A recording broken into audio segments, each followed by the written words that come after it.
Pusaka Nenggala wis pirang-pirang nyawa sing diuntatake karo Nenggala iki. Klebu kowe iki. Suwe-suwene 5 menit kas bokol. Pengen ngrasake? Yo. Kepengin ngrasake Nenggala. Dublak Nenggala cangkemmu bokol. Ya iya. Ayo.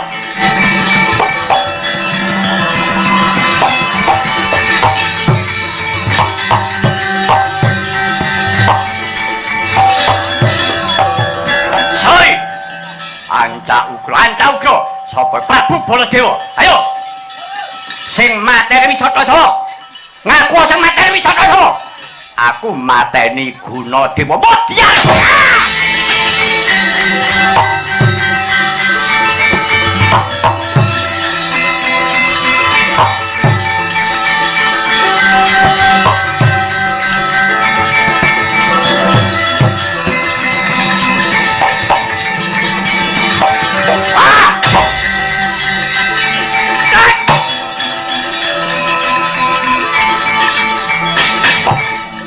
Mulai Nenggala cangkemmu bokol.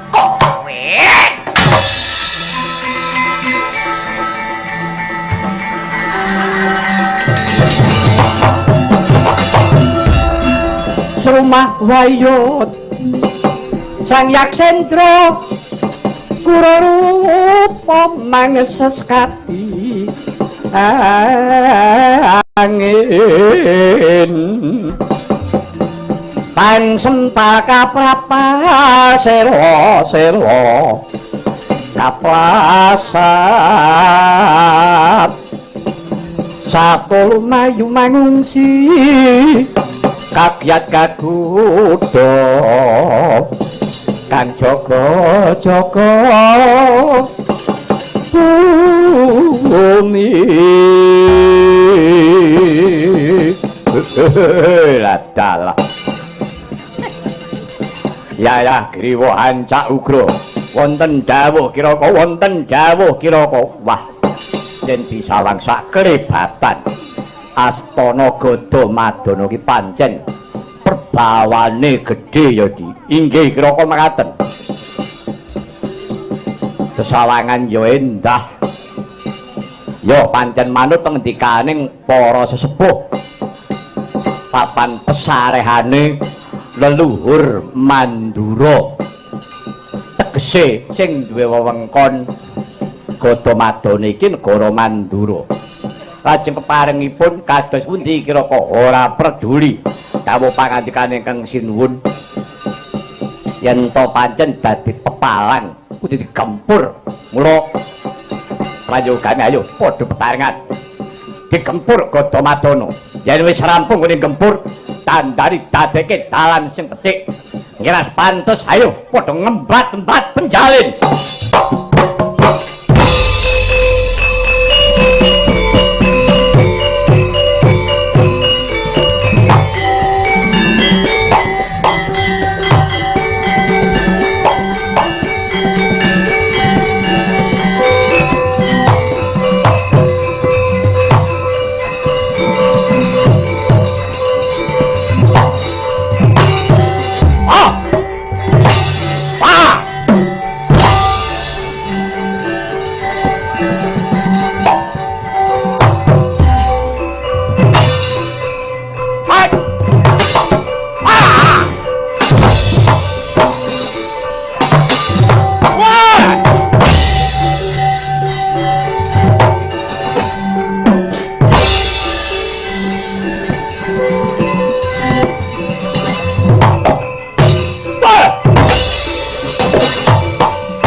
mangos wong ambreng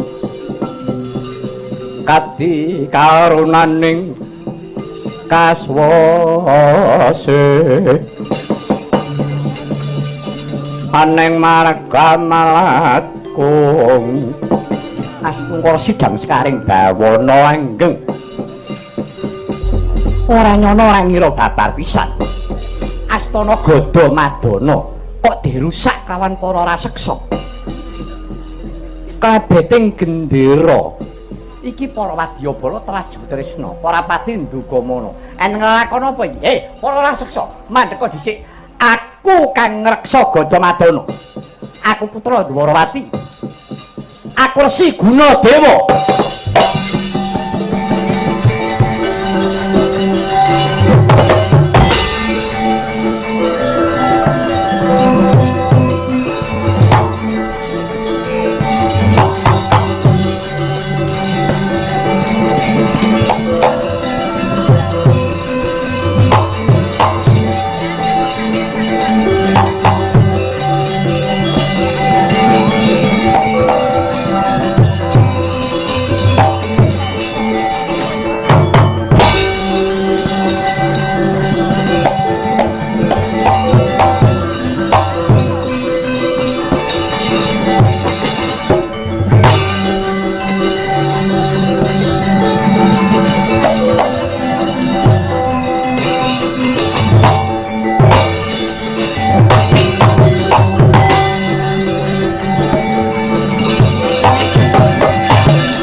kadangmu padharang dena bedhek besok aman tumotaris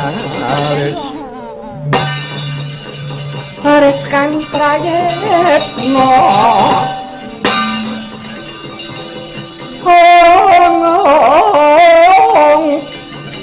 Awiya sarong wong ing Dwarawati tinuntesan panikwala Pandhawa wis malah ningrat gela-gelaing bawara sukertaning duwe paneksemaning jajiranat menungsa ora tata rene dhisik nggon ngrusak wewangunan sapa kowe wah wangune juru kunci kowe mripat pintu ora kena kanggo nyawang sing barang sing becik rusak uni-unimu metu ora ngepenake ati nyata yen to pancen bawur mripat Mas pajakna putra Dwarawati putrane Kanjeng Rama Prabu Sri Bathara Kresna aku ingkang ngreksa Gada Madana Resi Gunadewa aku wah lah dalah Resi Gunadewa yo sapa prajurit Traju Tresna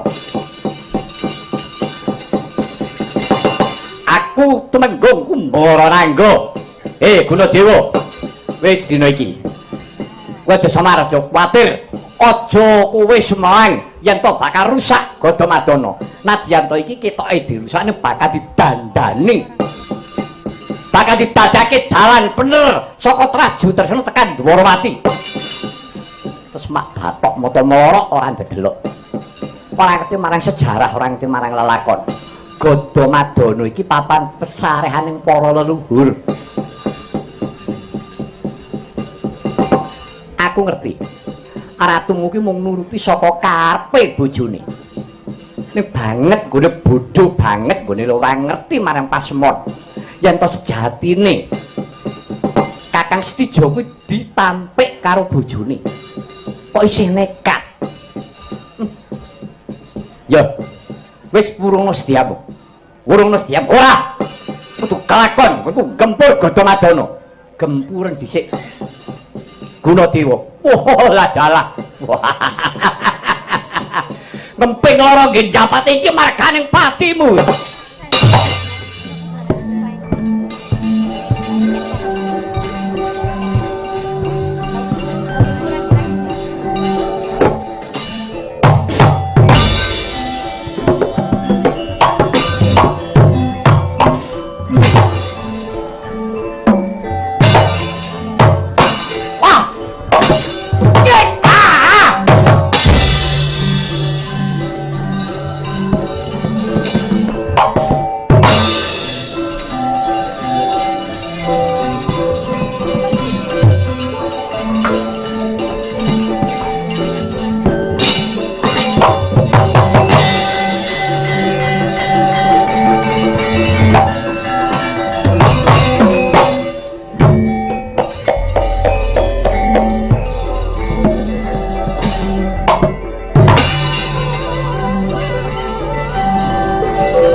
ana ginawe becik parat.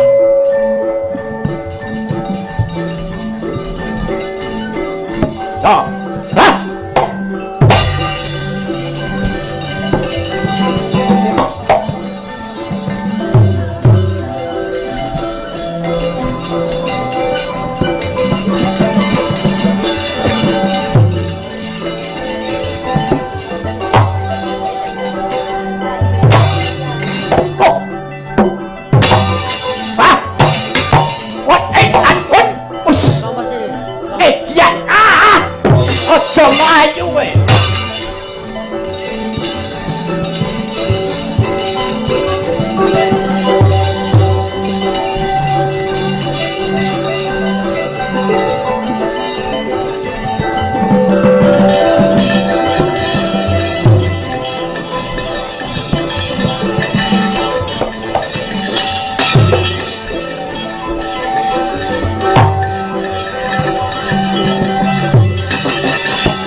Wah, kaya pamer keris.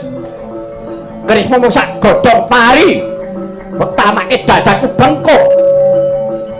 Coba nang ati-ati. Yo.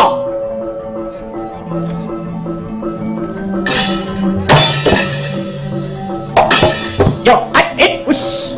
Woi, Yo, Yo, woi, Yo,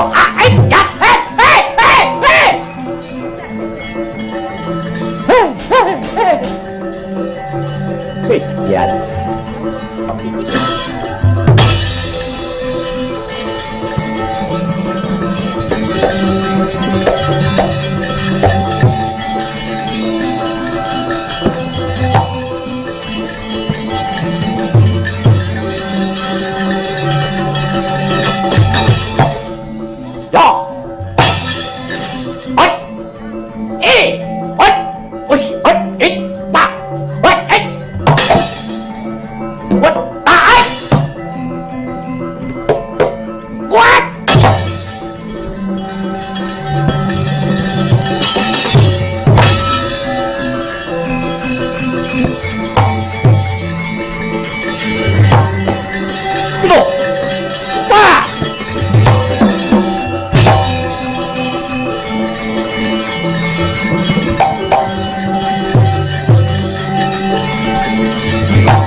Ijen tanpa ruang digolok kilo-kilo parat padat ayo kroyok negane atiku iki guna Dewa Putra Dwarawati beh loh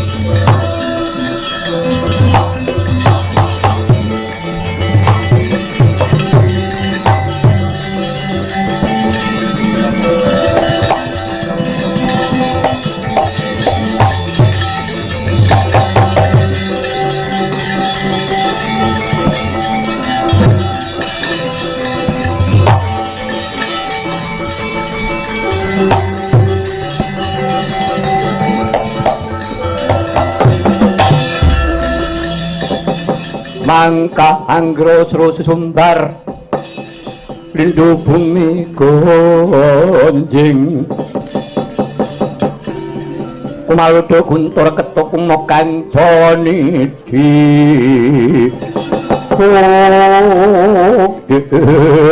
ladalah wah ene sing ngreksa wong siji wae didaya kagila-gila ngakune putra Prabu Kresna ora tau ketok ora tau kocap ini kaya duweni kadigdayan yo waspadakno abdi kinasih Traju Tresna Senopati Anung-anung Ditya Kala hancak ugra maju gigit pedhot gulumu kowe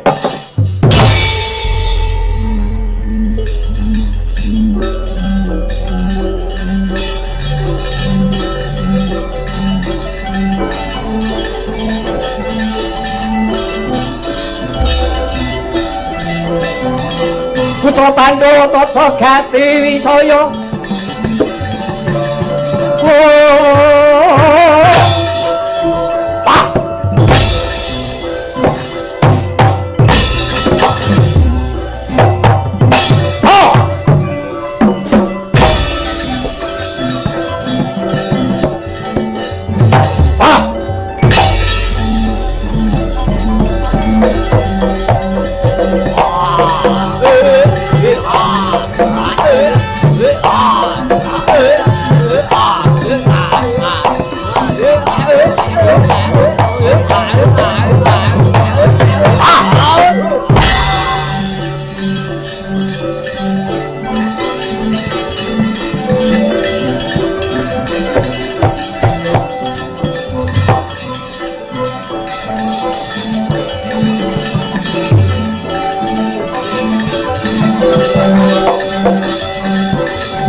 bener anak Prabu Kresna ya pancen para nyata aku Gunadewa putrane Kanjeng Rama Prabu Sri Bathara Kresna layak to layak ora tau kocap ora tau ketok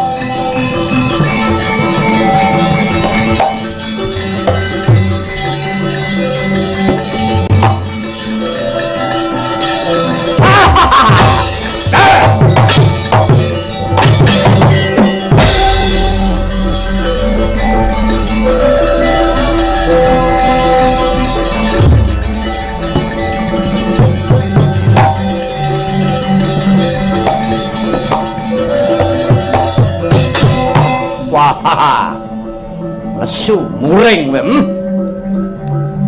wah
rame dinira Bandayuda nggih Raden Gunadewa tanding kalanyaksa Traju Tresna dadi ancak ugra gineget janggane nggih Sang Gunadewa gugur lemadyaning palagan.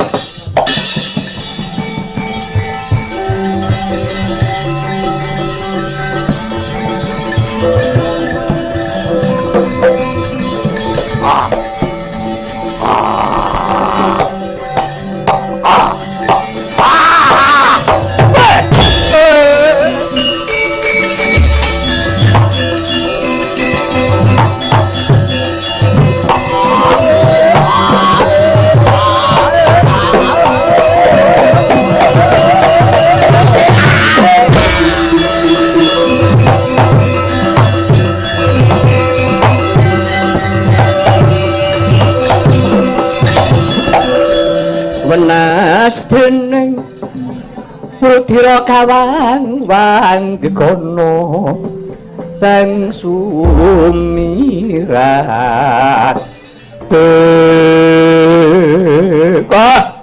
warpa widik daya sekti mandraguna kowe anake wong kondang nanging kowe kalah gedhe kalah Birawa tanding karo aku geget siapa pengapit meh pedhot gulumu sapa yang belane wong Gatamadana iki lho Gunadewa Modar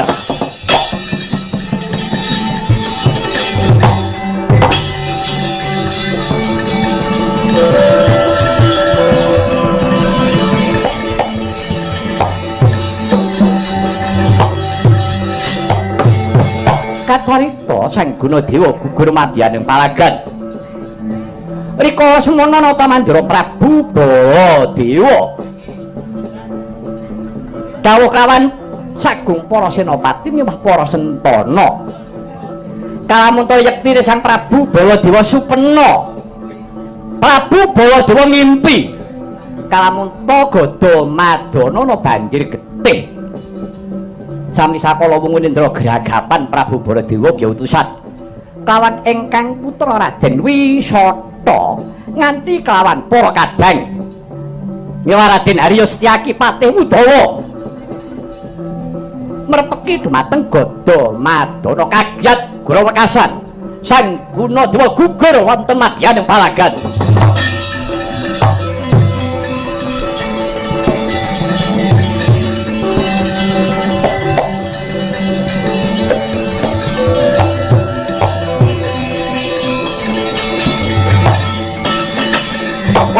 adikku Dipa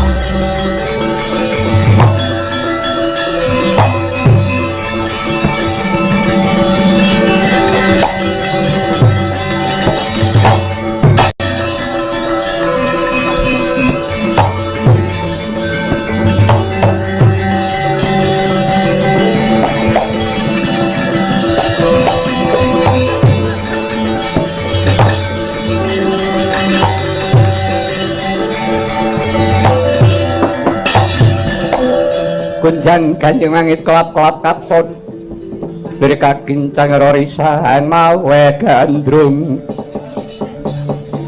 sekarang katulukir moyak nayek dua adikku adikku Gunadewa supaya ketemu bareng pun kakang Praptana Gadamadana kok malah pun kakang nyumurupi si adi wis temekaning pati. Aduh, kowe keneng apa Yayi? Kados pundi paman? Dunggir mboten nyono babar pisan. Menawi Gadamadana telalampan ingkang kados mekaten. Piye Kakang Udawa? Raden, kula sampun ngurumiyini lampah. Menika ketingalipun wonten raseksa ampyak awur-awur. Buta ampyak awur-awur. Inggih, buta endi? Menawi mboten klentu menika raseksa Traju Tresna. Wadya balanipun ingkang Kutha Pulunan. Prabu Bumanara Kasura menika ngrisak wewangunan Gadamadana lha dudu karepe dhewe.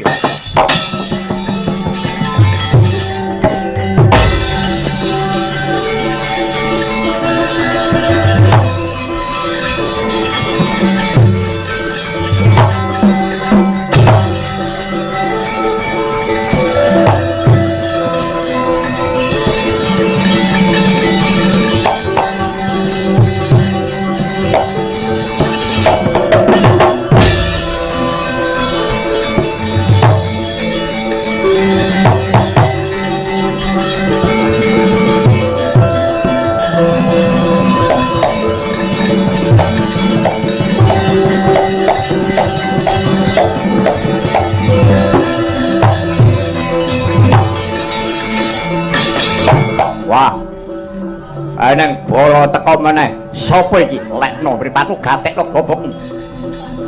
Putra Mandura putra Rama Prabu Sri Baladewa satriya pambutulan Raden Wisata. Sapa? Aku Abdi Kinasih Trajutresna Maudara aku. Ayo. Kowe aja ngrusak Gatamadana. Rusaken. Iki Putra Mandura, aku minangka lirune. Aja mung kadangku si Gunadewa. Ayo, aku pisan belakno. Ngemping lara genjah pati wah.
Supaya yasini pijojo bangna wingo-wingo Petra kocak ngundaran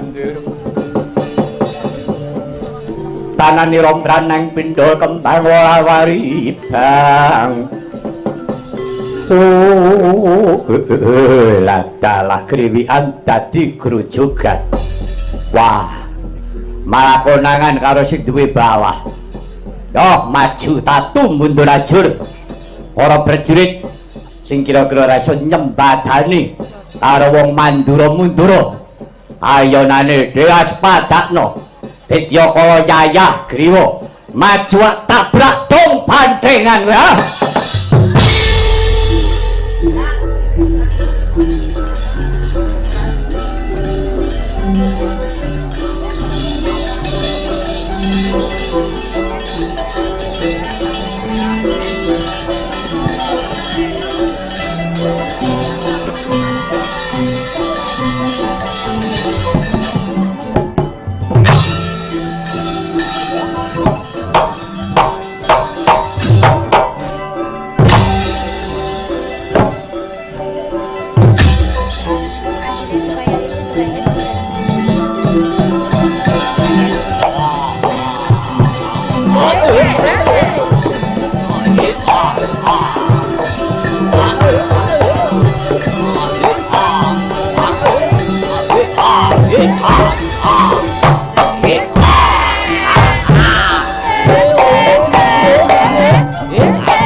setan sapa iki?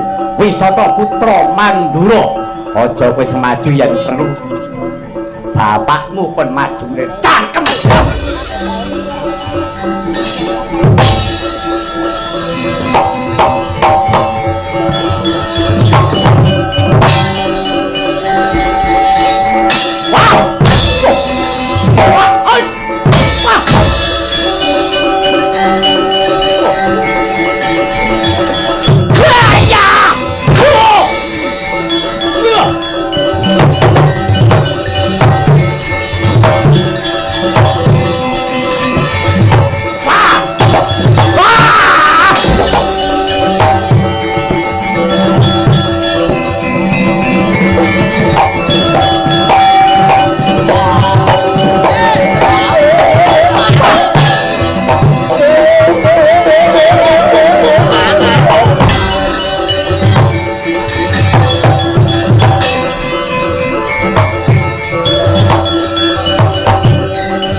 Saripun nggih Raden Wisata tanding lan Yayah Griwa gineget janggane sami saka Sirna Margalayu Sawisata.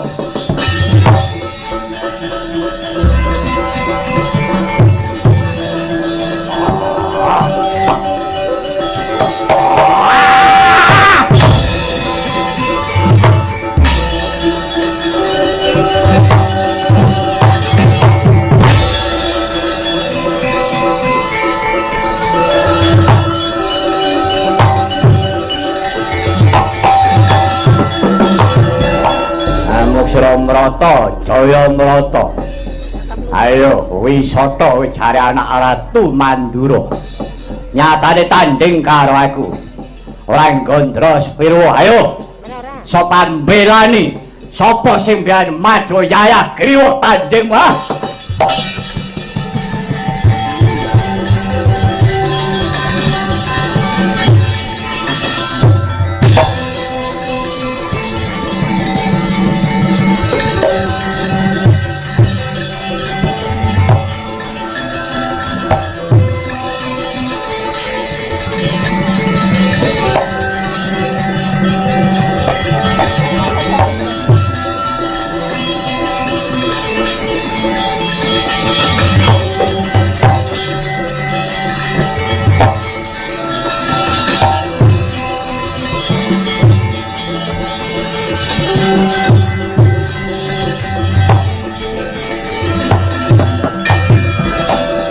Menapa pamirah ingsun priyatin wasta gumijil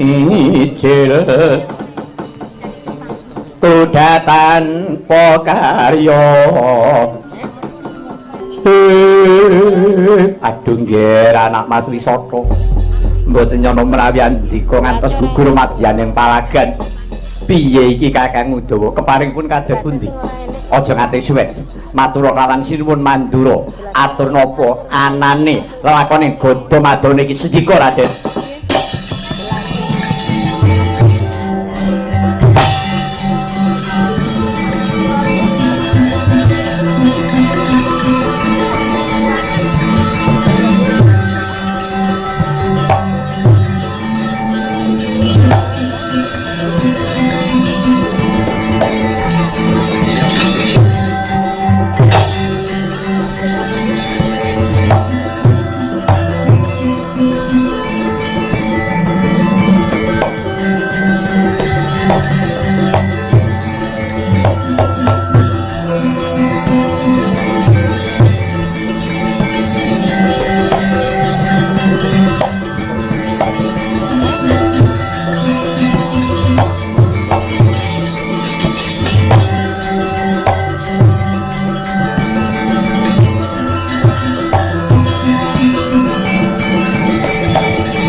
Mangraka Sri Badewa miwa Prabu Harimurti kalangkunging tresnanira marang Sandya Banon Cinawi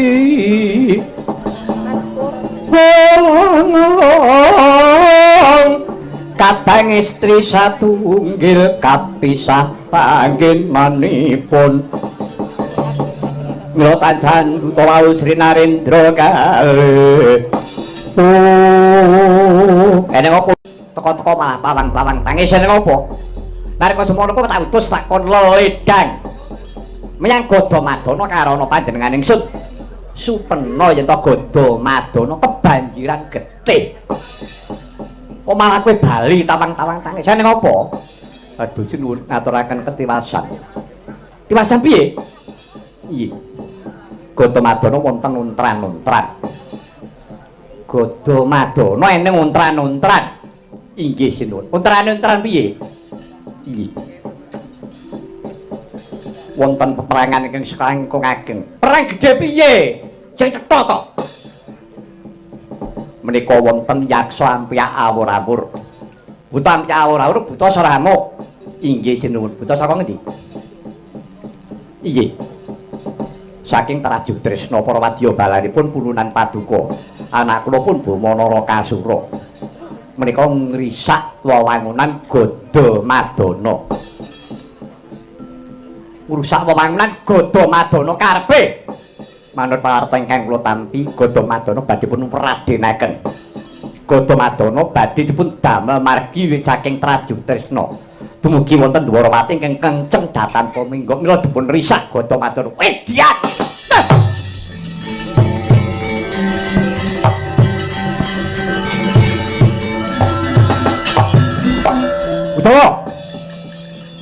Udawa wonten dawuh apa cangkem iki bisu bae ora yo ngerti to yen to Gadamadana kuwi tetha yen to tinggaling para leluhur kuwi pesarehane para leluhur Madura sing duwe wilayah kuwi Baladewa lah kok iki yo meneng bae kamu iki piye aduh sinuwun sampun boten kirang-kirang malah dinten menika ngaturaken ketiwasan tiwasan piye menika ingkang putra Dwarawati Raden Gunadewa menika ngemutaken kaliyan para yaksa dados peperangan ingkang putra pun Gunadewa dumugi ning Sirna Gunadewa mati inggih kalebet putra paduka anak kula pun Wisata nggih tumut ngayunipun madyaning palagan gugur dipun sirnakaken kaliyan para yaksa Traju Sirna bajingan elek hei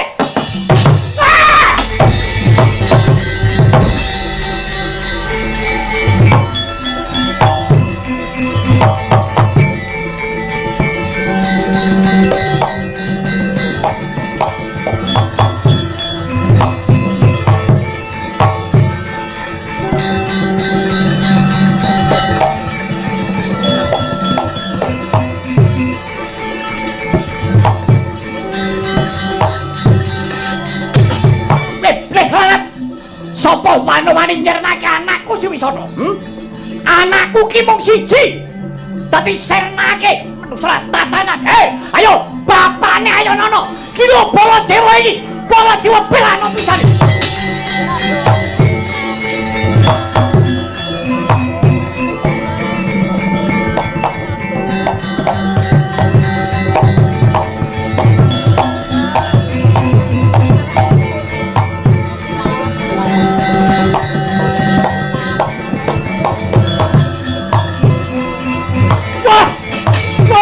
anakku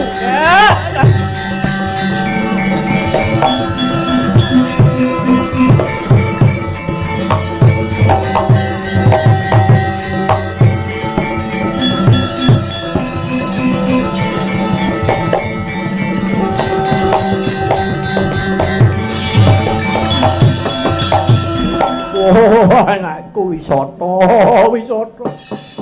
orang yang babar pisangan kowe tuh mekaning pati Wisata kowe mati sia kowe dipateni buta Traju Tresna buta gento buta bangsat balane Boma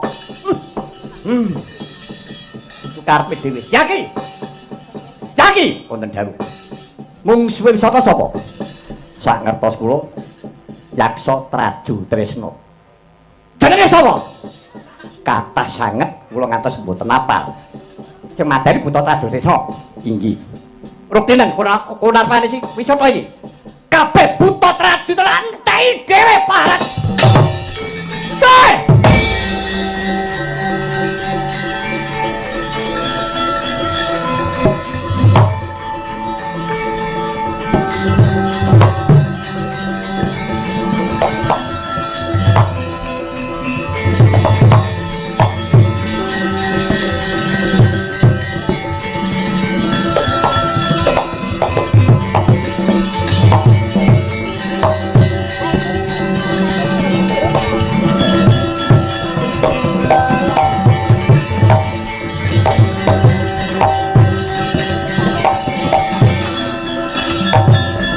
Kowe gimana sowe? Ayo ngaku sama kowe, pupuh urip. Ayo ngaku aja bisu wae. Lakon marang aku, Hami Sunda. Hami Sunda. Kowe buta Trajurit Tresna. Ya pancen kepara nyata. Kowe sapa nek uripmu ganten gobokmu nata Mandara Prabu Baladewa kok Kresna mati jara-jara? Apa kowe ora bisa kandha karo ratumu si Bama? Ayo pupuh urip. Mundur. Wateking prajurit timbang Baliwirang. Luwung Bali dadi batang. Piye? Piye? Timbang Baliwirang luwung Bali dadi batang. Kowe kalbu Purwaja balane Bama. Kowe buta Trajurit Tresna ira nyawamu.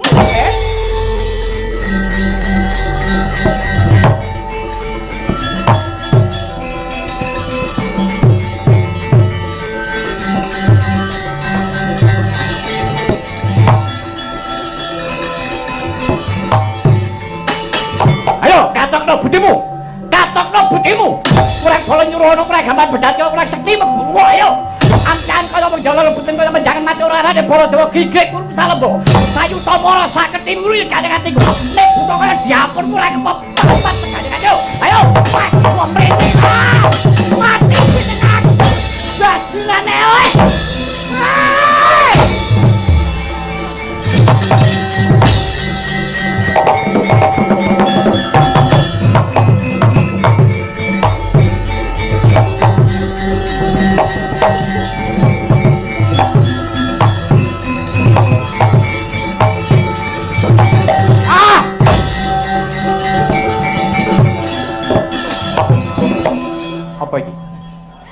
Apa iki? Pusaka Nenggala wis pirang-pirang nyawa sing diuntapake karo Nenggala iki. Klebu kowe iki. Suwe-suwene 5 menit kas boko. Kepengin ngrasake? Yo. Kepengin ngrasake Nenggala. Duplak Nenggala cangkemmu boko. Ya iya. Ayo.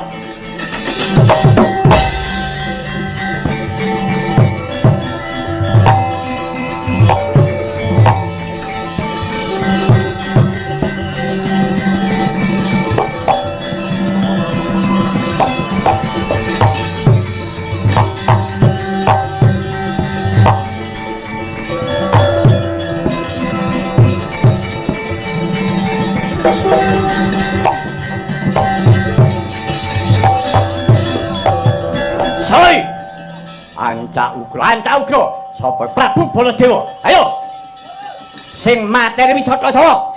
Ngaku sing mateni Wisata sapa? Aku mateni Gunadewa. Modyan.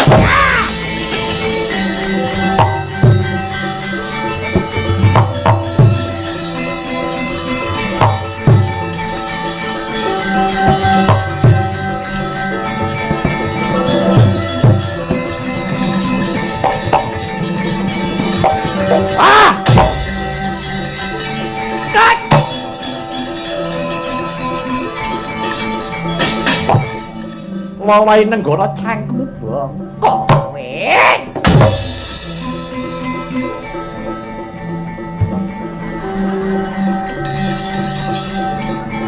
Ndi tunggae?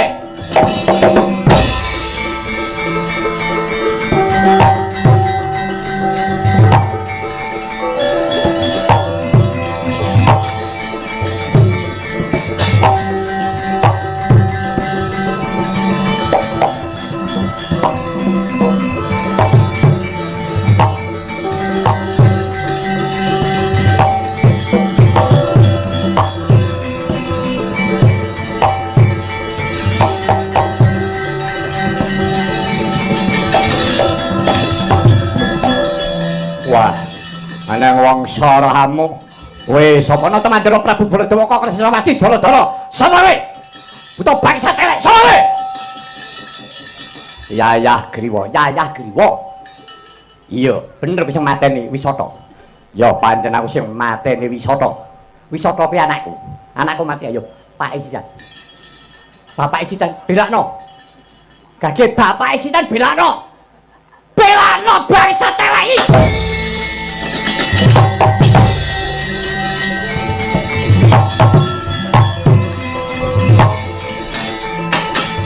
Ayo, tak teker ganti gayanmu. Tadi mana, Baladewa? Loh. Baik!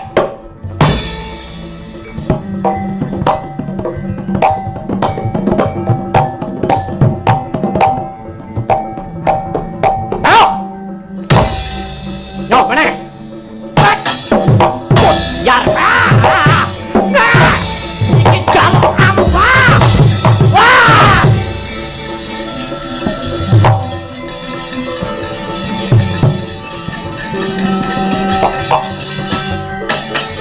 Waga Baladewa mau jungkake buta diapurmu, waga prakuat ngono ya. To diapurmu elek kowe. Cuk.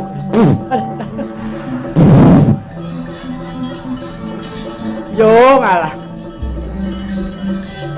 Wah.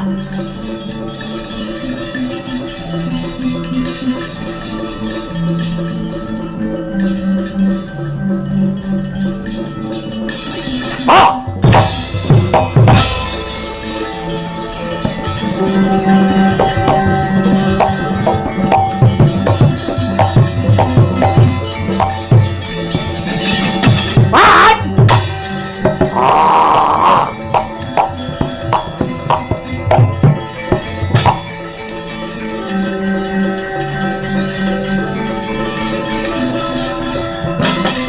Gineget janggane Prabu Baladewa.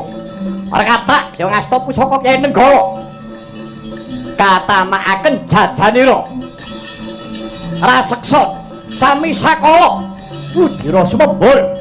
Brodol ususana lengen gedene Yayah Griwa pecah kapisanan. Wah, tuh. Wah!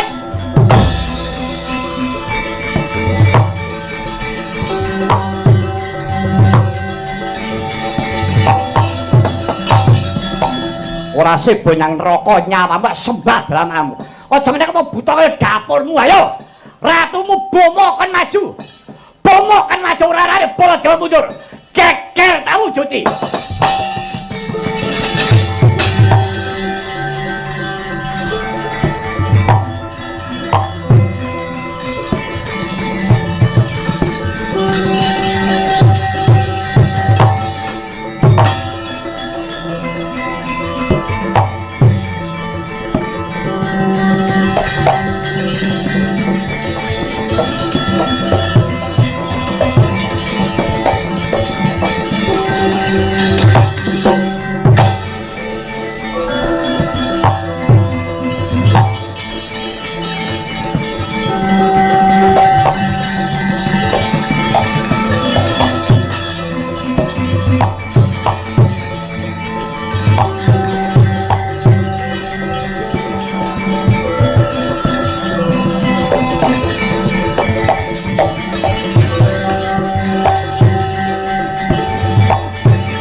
Rumiyin Koko Prabu.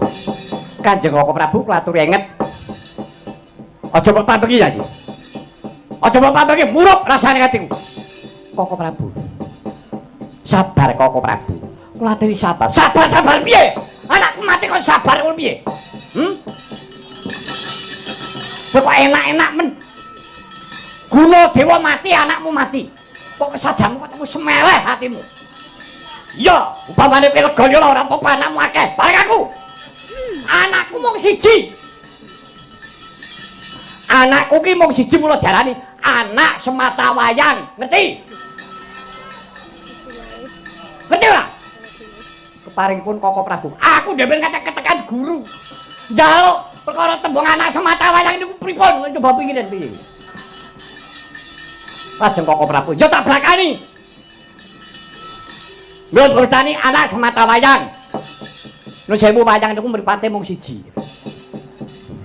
Nek enten wayang mata loro niku wayang tukule keri. Sing dhisik niku wayang mripate mung siji. Nek enten buta matane loro niku buta sing keri metune. Rak ngono. Umume wayang kuwi mripate mung siji. Mula diarani anak semata wayang iki tegese anake mung siji til. Ora ning tunggale, bener ora? Inggih Koko. Lah iya bener. Inggih Koko Prabu, sabar rumiyin. Ora iso aku. Sego dari bubur. Lah menawi sego dados bubur lajeng dados pundi? Ya jek enak. Ning aku ora trima Yayi. Aku ora trima. Iki nuwun sewu. Yayi Kresna ki ratu pinter ning dina iki kowe ketok bodho. Sing gedhe pangapunanmu yen tok paripaksaku ngomong kaya ngene iki. Coba. Godhong Adono kuwi tinggalane para leluhur. Ya toh? Nyatane sing semare ning kono kuwi pepundhen Mandura ya pepundhen Prabu Kresna. Di ora arek buta maka butane kuwi, butane bomo-bomo kuwi anakmu. Terus ana lalakon kaya ngene terus piye? Eneng lalakon kaya ngene iki terus kepiye? Apa pancen dasare Kresna iki ora pani ngajar karo anak ngono apa piye? Ora iso nuturi karo anak-anakmu. Ya. Peda apa kuwi dadi wong pinter? Peda apa dadi titisan Bathara Wisnu? Nek pancen Kresna iki dina iki mung kaya ngono kuwi. Iki jenenge kowe iki mbebudak banyu bening. Ora iso benengake perkara. Mbah ra hidup. Yen to nganti Baladewa iki mengke tumindak manut karo karepmu dhewe. Jalaran. Sing dipekara meneng wae. Ayo piye karepmu? Nggih, Koko Prabu. Kula saged nampi pangandikanipun Kanjeng Koko Prabu namung bentenipun menawi Koko Prabu menika grusa-grusu menawi kula mawi petang. Ah, sembel gecet petung-petung apa? Anakku mati kok dipetung. Kowe anakmu akeh. Bola bali ora anak semata wayang ora ngono. Heeh. Koko Prabu. Nggih. Lelampahan menika mboten cekap namung dipun labeti to sing balung wuleting kulit. Kedah mawi petang ingkang jangkep. Koko Prabu kersa ndaratur kula menapa mboten? Ya, wis. Manut. Manut. Aku mbok pakaryan sing abot gelem.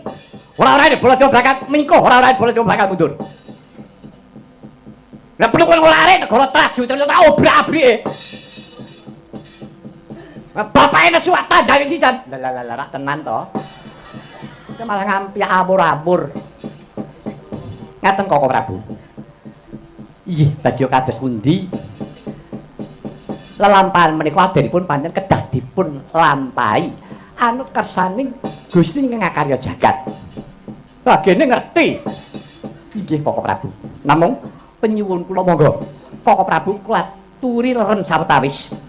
Mangke kula matur kersanipun Kanjeng Koko Prabu. Tenan kuwi. Inggih Koko Prabu. Nek pancen aku njaluk tulung. Aku njaluk tulung. Wis sapa kae uripno. Koko Prabu. Paduka Kanjeng Koko Prabu ra inggih sampun priksa. Menawi dinten menika Kembang Wijaya Kusuma sampun kapundhut jawata kondhen dumateng kayangan Salendra Bawana. Kula sampun mboten saged nggesangaken tiyang ingkang sampun dumugi ning sirna. Wis ora duwe kembang. Mboten gadah Koko Prabu. Mbok tuku. Kepiye to iki? Koko Prabu. Menika sampun keparingen Bathara mekaten kula sampun nampi liru. Ngono. Inggih Koko Prabu. Kula pinaringan liru inggih menika pustaka ingkang wujud weda ingkang pinastan Bhagawat Gita. Mengkono jadi. Inggih. Monggo Koko Prabu. Ren sawetawis. Mangke kula aturi priksa. Ya, manut pun Kakang.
Lenging triya mangun kung kanduan rimang lelena tanpa kanin yen tan tulusa mengkusang tiyah utama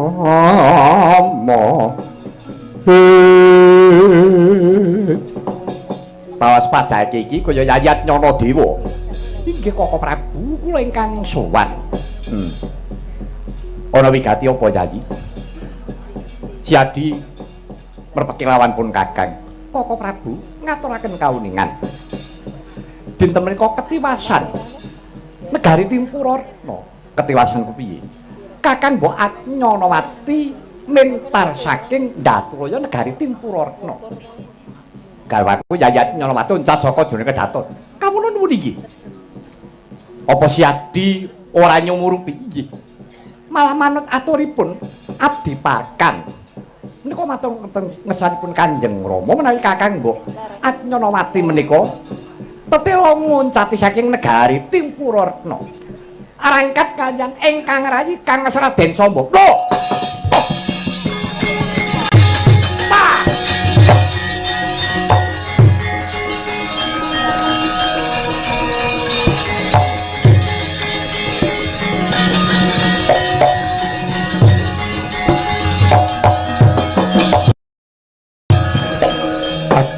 ya jagat Dewa Bathara ya jagat Pangestu-Ngkara. Dadi cetane mono Yayat Nyanawati dina iki arangkat kelawan Samba. Kawula nuwun inggih Koko Prabu. Wah. Lalakon kok kaya mengkene. Aku kudu kepiye iki? Ya wis. Wis kecandak underaning perkara. Atnyana Dewa layak to layak Mbak Yumu Yayat Nyanawati leledo lelewa ora gelem nglanggati kelawan pun Kakang lan pun Kakang sejatine ya wis krasa rikala pun Kakang iki ditemokake dawuhing manten rikala semana sing disembah kuwi dudu pun Kakang sing disembah ora Samba nanging rikala semana aku bisa meper kelawan kekarepane atiku mbok menawa apa bledra-bledruning penyawang klira-kliruning tumindak ora dadi ngopo jebul nyatane Atnyanawati leledo-lelewa nyuwun pundutan kon gawekake dalan kenceng wis saka Trajutresna teka Ndrawati tanpa minggok apa pancen iki mung kanggo nampik ala dulune karo aku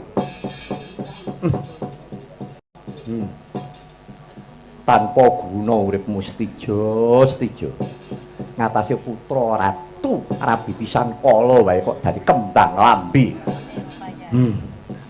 ya wis Atnyana Dewa wis kowe bali yo lalakon iki tak rampungne mekaten Koko Prabu ya wirang bebarang yen to nganti aku pasulayan karo Samba ki adikku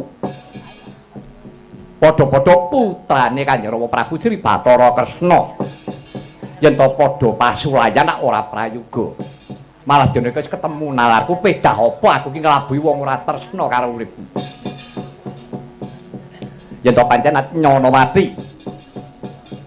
tresna kalawan si sapa bakal tak pasrahake rila golek sing batir wis kowe bali marang Timpuratna